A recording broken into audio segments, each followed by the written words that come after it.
Hey everyone, I'm Shawn, and today I'll be covering the basics of MATLAB. This presentation is brought to you by EWB OSU. First off, I want to say that for any OSU students who haven't taken a MATLAB class yet, you can get a free download. If you just Google Oregon State University and then look for a MATLAB download, you can get a free student copy. So I highly suggest doing that if you're interested in working with MATLAB and whatnot. But yeah, without further ado, let's get started. So this is MATLAB. This is the area where you write your code, basically. This here is called the command window, and this is the workspace. The command window basically prints your outputs of your program, and your workspace is an area that keeps track of the values of certain variables and stuff, and we'll get into that a little bit later. But the most basic thing you want to start off with first is the comments. To make a comment, you just type in the % symbol, and then you can comment and type whatever you want. So I usually like to start off with what this program does. So in this case, this is a MATLAB tutorial. You can also put the date, which would be 11/12. In addition to that,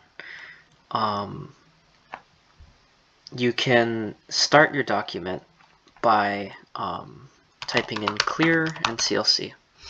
These are one of the most important commands in your entire program because it allows you to basically clear the command window and the workspace after you've run your entire program. If you don't use clear and CLC, the variables will keep their values as you run the test again, and then things just get messy and it won't work. So first thing you want to do, always put clear and CLC. Yeah, the next thing we want to cover here is basic variable setup. This stuff is pretty easy. If anyone's ever talked to you about MATLAB, they probably just say that it's a giant computer calculator in a way. And in many cases that's true. So what I'm doing here is I'm basically creating, variables of my own. And you'll see here in a moment. Basically what I did is I set this variable x equal to 2. I set this variable y equal to 5, and I set z equal to x plus y. And so if we were to run this right now, here in the command window, we get our outputs. X is equal to 2, y is equal to 5, z is equal to 7, because 2 plus 5 is 7. Pretty standard stuff, There's not much to it. And here in the workspace, you can see it has the lists of all of our variables and the values they hold. This is just a quick and organized way of knowing, what value your variables carry. That way it's like, if your program messes up, it's like it'll be easier to find out what's wrong because you'll know what values you'll be expecting, for certain variables that you make. Next thing I want to say is, if you don't want all of these numbers, let's say you just want z to be put into the command window. All you have to do is put a nice semicolon after that, and it'll simply print out z. That's pretty straightforward. Usually in a program, you have semicolons after every calculation because, chances are when you want the program to work, you only want the end result, But yeah, another thing is these variables here simply don't have to be letters. They can be x number, y number. You got to make sure here that z is equal to the variables you have word for word. So if we're to do this, as you can see, z is still 7. We have x number is equal to 2, y number is equal to 5, so it doesn't really matter what you name your variables, which means, you can be kind of descriptive if you want. And it kind of just helps with labeling if you label your variables like x number 1, could even do x number 2, right there. All different ways to kind of, make it easier for you to process. Yeah, so it's important to know what you're naming your variables just so it's easy to keep track of, is what I'm saying. Alright, let's see. Next thing we're going to go over is inputs. Inputs are also pretty simple. This basically is asking the user to give a variable a value. You can put it in simple terms like that. So to start off, we'll say x is equal to input, you put in quotations, what is your number? So what this command is going to do is basically it'll ask the user, what is your number? And the user can make this number anything they want. So let's say z is equal to x plus 2. X plus 2, there we go. So if we do this, let's run this really quickly. What is your number? Our number will be, let's say, 7. Then it'll print out z is equal to 9. Because when you input 7, 7 becomes your input, which sets x equal to 7, and z is equal to x plus 2, which in this case is 7 plus 2, which is 9. So yeah, that's kind of a useful way of, asking your user for values rather than kind of making them up on your own, Because sometimes when you write programs, you don't exactly know what values you're working with, so input is a very useful command. Yeah, and in the workspace, as you can see here, x has a value of 7. So pretty simple stuff. We can go to printing now. Printing, also pretty simple. What printing does is basically it allows you to state your answer in a kind of a neater format, I guess. To start, the command is fprintf, parentheses, quotations, your new number is... Sorry, don't mind me here, I'll explain this all in a bit. Alright, so this is the print command. To start off, fprintf is what you're going to type in the very beginning. The f here stands for float. For those of you without any coding experience, a float basically means a number that can be either a whole number or it can be a decimal. They gotta kind of be specific with that. And in parentheses here, we have our statement that we're going to print. So in our statement, we say your new number is 0.2% f. F, again, stands for float. And we end the parentheses there, and we have a comma. And then we have z. Now, z is this variable right here. In this case, it was 9. And what typing 0.2% f does is it basically takes the value of c and prints it right here. And the 0.2 here represents the amount of decimal places. So specifically, this number 2 right here represents the amount of decimal places it's going to print. So we can run this through one time so I can kind of show you how it works. We're going to start with a number. If we type in 7,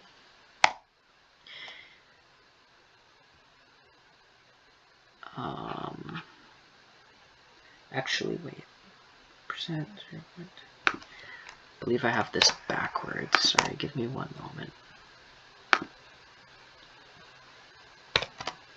Yeah, there we go. Sorry, it's percent 0.2f, my bad. And so basically what happens here is it'll ask you for your number at the top. If we put 7 again, it'll say z is equal to 7 plus 2, which is 9. And here in the fprint statement, it says your new number is z, basically. And the value of z is 9. So it'll say your new number is 9, and then it says 0.00 because we asked it to have 2 decimal points. And I can show you how this works. If we ask for another number and we say like 5.63, when we print it, it'll print out 7.63. We can increase this value to 3 decimal places. Hit play again. You can say 7.321. Your new number is 9.321. Yeah, overall, this is the print command. It's pretty useful in general. Yeah, that's about it. It's pretty simple stuff. I know MATLAB seems kind of confusing to a lot of you, but once you get these kind of basic commands down, you can do a lot, with data analysis and whatnot. Let's see. Next, I guess we'll do plotting. Plotting sounds good. Plotting. So let's say you wanted to plot a graph. The first thing you need to do is establish your x values, So to establish x values, we're going to use this command.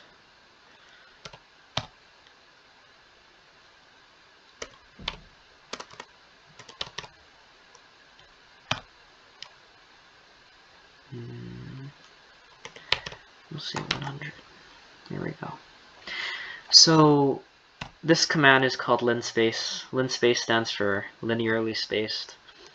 And the format of this command is the x start value, the x end value, and the number of values from 0 to 100, basically. It's your start, your end, and the number of data points you have, basically. So if we go from 0 to 100, and we have 100 evenly spaced out points, we're just going to basically get a nice long list of numbers from 0, 1, 2, 3. So I can click run here, and you'll see that x is a... Oh, wait, sorry. 0 is included in this number, so we're going to have to do 101. Let's try that again. Yeah, so as you can see here, from 0 all the way to 100, we have them evenly spaced out, pretty much. And so this is kind of how you establish your x values. I'll get more into that a little bit later. Let's say our y value on our y-axis. This is kind of the function we're going to plot in a way. So let's say y is equal to sine of x. Awesome.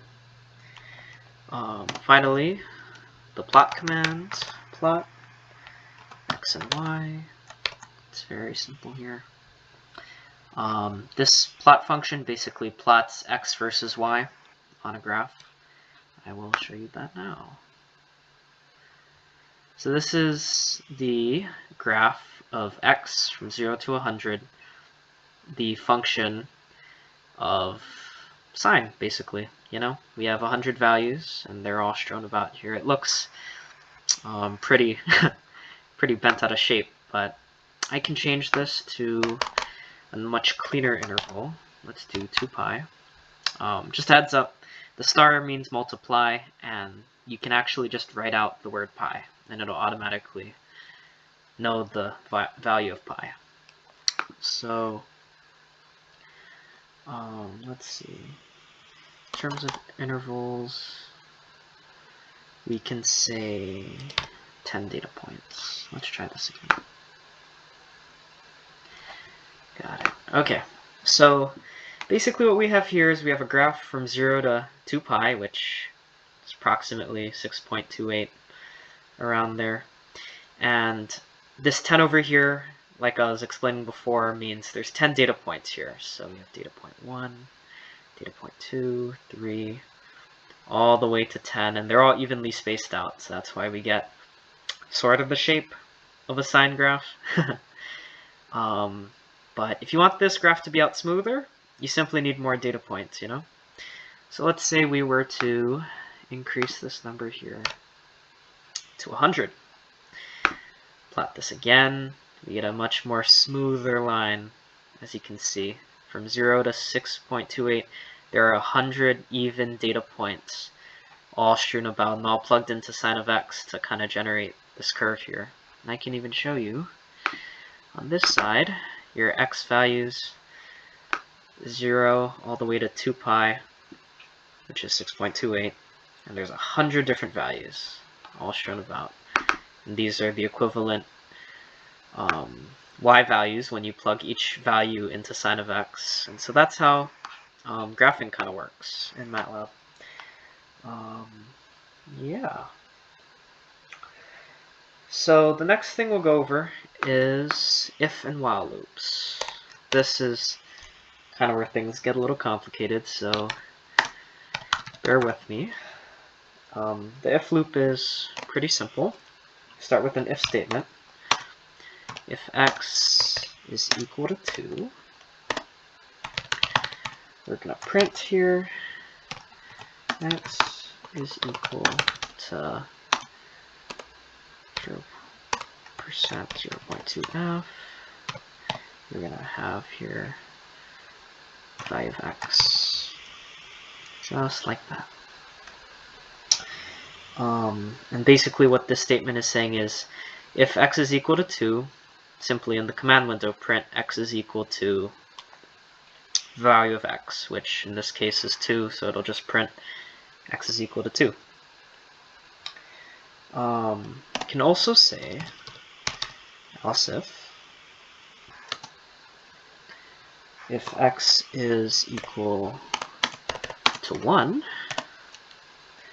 can say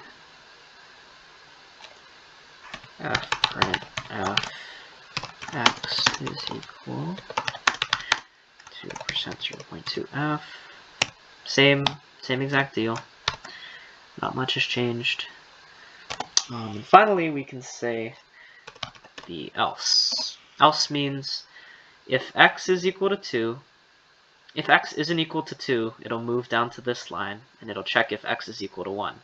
If x isn't equal to 1, for every other value, we're going to run this line of code here. Sorry. So we can say else f print f. We can say x is not equal to 1 or 2. X is equal to 0.2f. Paste that again. And finally, at the end of the if loop, we just type the word end. So basically, to run this through one more time, the if statement here is basically going to check if x is equal to 2, it'll run this line of code, in which case it'll say x is equal to 2. If x isn't equal to 2, it'll jump to the next line. It'll say, it'll check then if x is equal to 1. And if it is, it'll print x is equal to 1. If not, it'll move to the last line where no matter what the value of x is, it'll print x is not equal to 1 or 2. X is equal to, and that can be whatever value you put. So let's see, we can test this with an input. What is your number? Actually, we can make this a little easier. We'll say pick a number between 1 and 2. Awesome. So let's try run this. Just like that. So at the very beginning, x is going to ask you for an input. Pick a number between 1 and 2. Let's say we pick 2. It'll say here x is equal to 2. And has 2 decimal places, just like we have here. We can run this again. Pick a number between 1 and 2. We'll pick 1. x is equal to 1. Now let's say we say, pick a number between 1 and 2, and you type 3. It'll say x is not equal to 1 or 2, x is equal to 3. Just like that. So it's a pretty easy way of doing if loops. I hope this makes sense. It's kind of just checking, certain conditions, and if none of them are true, it'll have this last statement here. Yeah. Which brings us to the next topic, your while loops. These are very similar, but there's a few key differences here. What the while loop does is it'll continuously run a set of code until some kind of like restriction is met. So I'll show you what I'm talking about here. Let's say that while k is less than or equal to 10,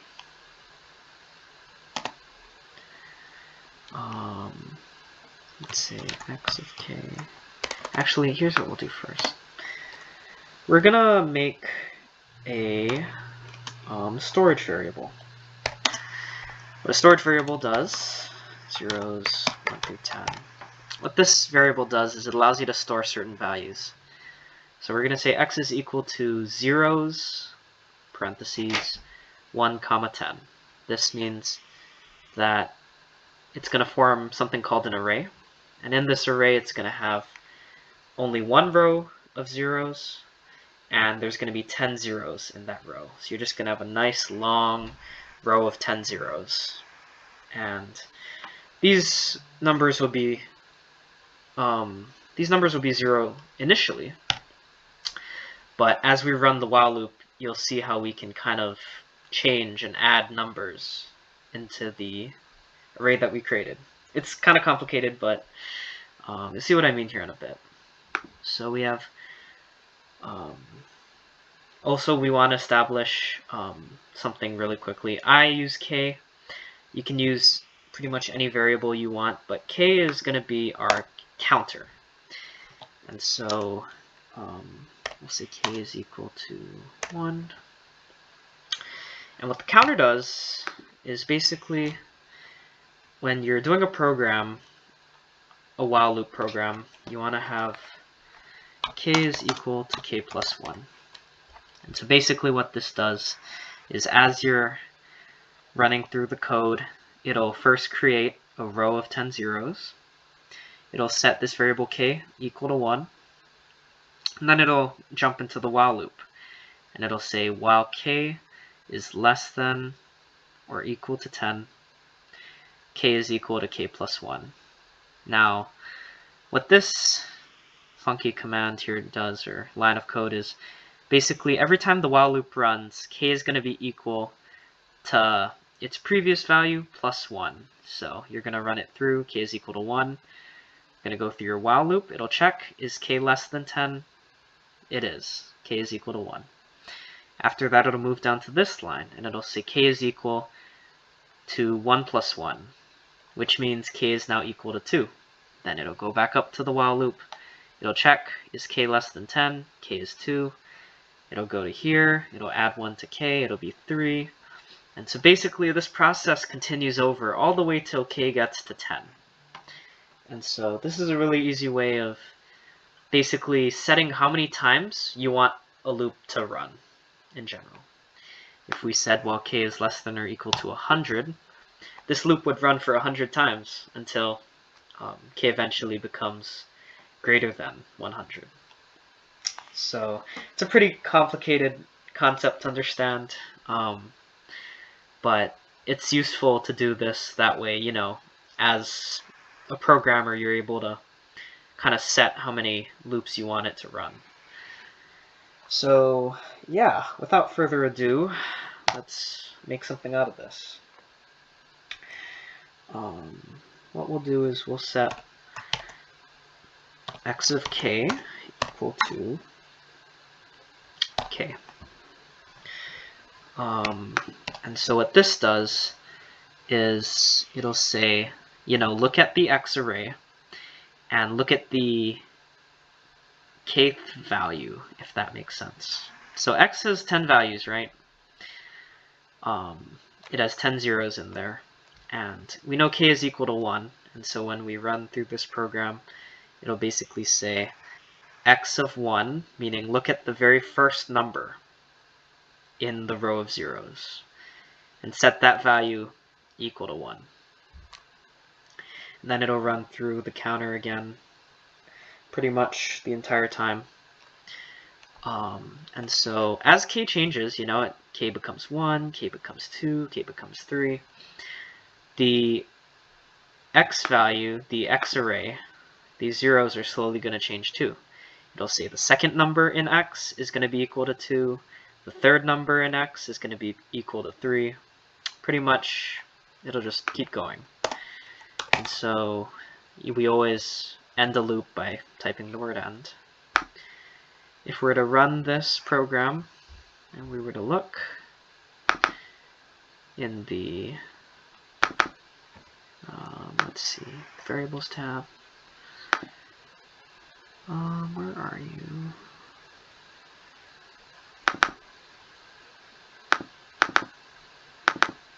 Okay, where do you work? Here we are. So this is the variables tab, and as you can see, we get all the way to 100. The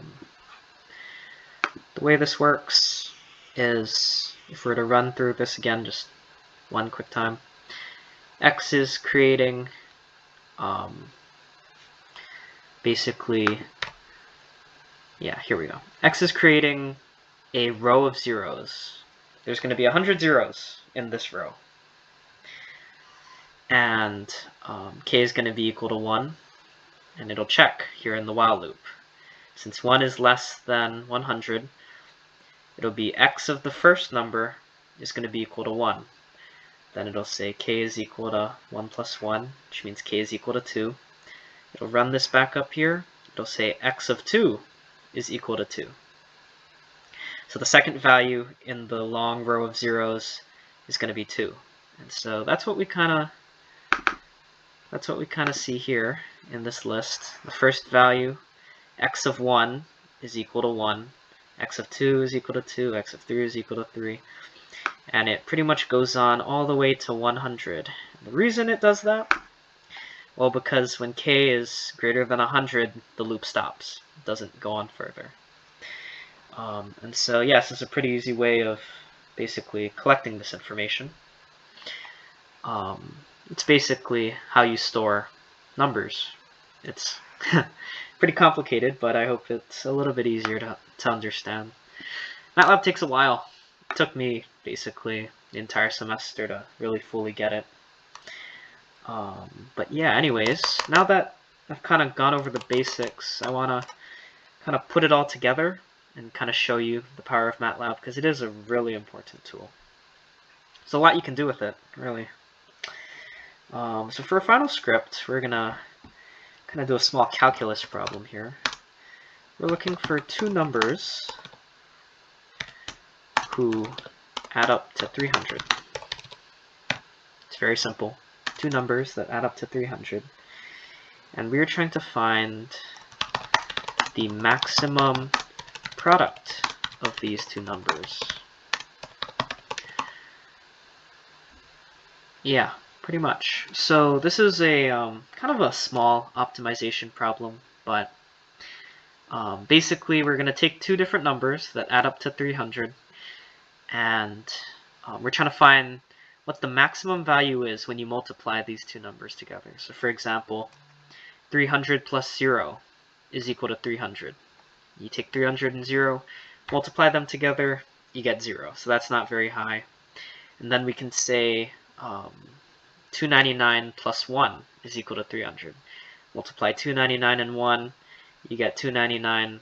It's a pretty high value. But we're trying to find what two numbers both add up to 300 and give us the maximum value when you add them together.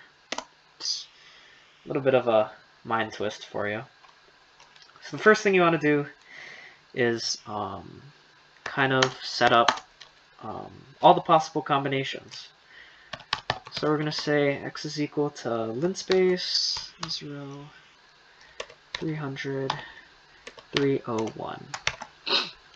So once again, really quickly, we're making x a bunch of numbers from 0 to 300, and they're going to be 301 of those numbers. And the reason why that is because 0 is also a number. So if we were to run this really quickly, I can show you. The value of x here is going to be from 0 all the way to 300. It's pretty simple stuff. We'll set our y value in space, and we'll make this 300, 0, 301. And the reason we do this is because, and this is kind of something I had to figure out for myself too, is when we set up these variables here, we know our x values go from 0 to 300. Here for y Linspace, we're putting 300 first. We're going to have our values go from 300 to 0. So as you can see here, it goes 300, 299, all the way to 0.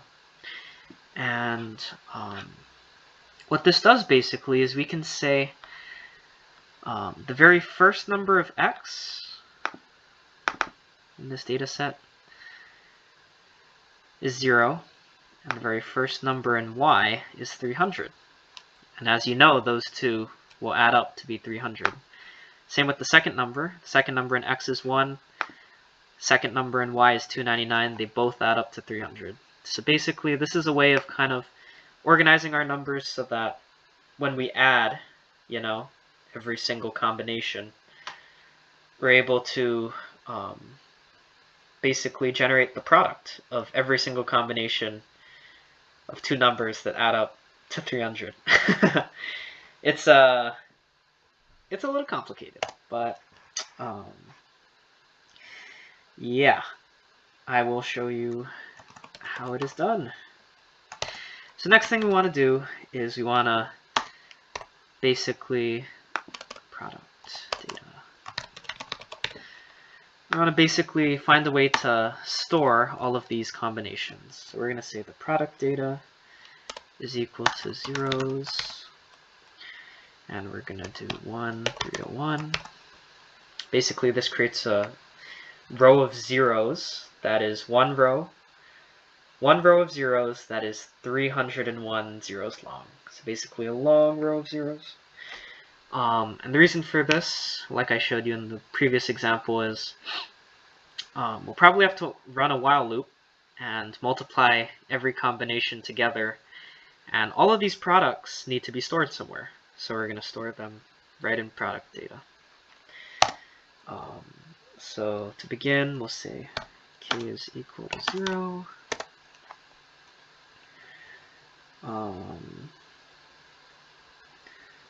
And we'll say while k is less than or equal to 301 here, we're going to say x number is equal to x of k, y number is equal to y of k. And so basically what this does is when k is equal, it should be k equals 1. When k is equal to 1, x number, which is a new variable, is going to be equal to the first number of x. And the y number is going to be equal to the first number of y, which is, 0 and 300. That would be the first one.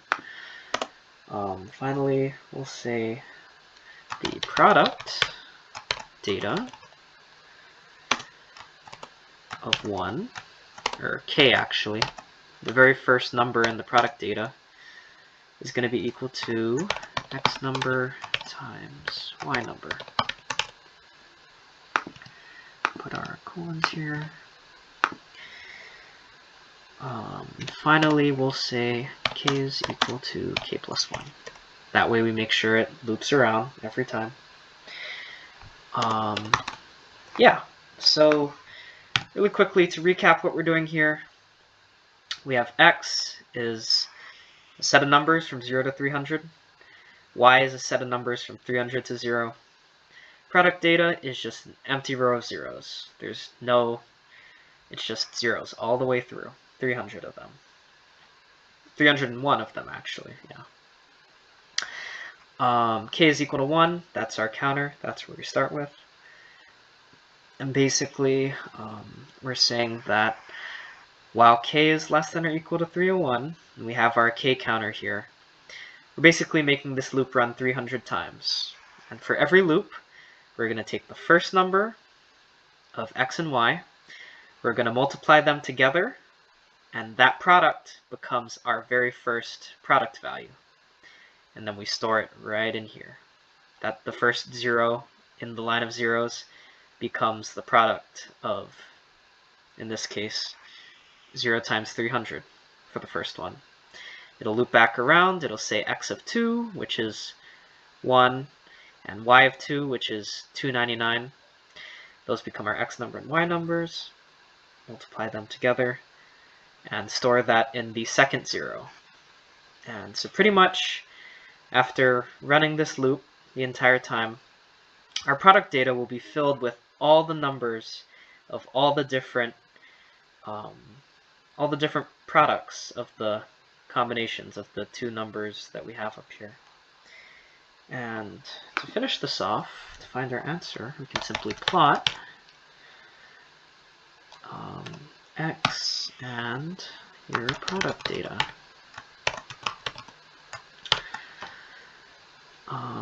Yeah, I believe that's all we need.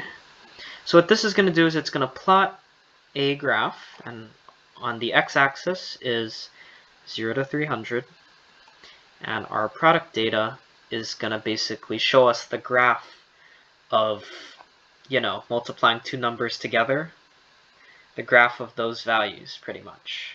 And so we click run here, get a nice parabolic shape, and we can actually hover over and see values. So we can see here, when x is equal to 262, our product value is 9,956. And same here, if we go all the way down to here, let's see if we can get this.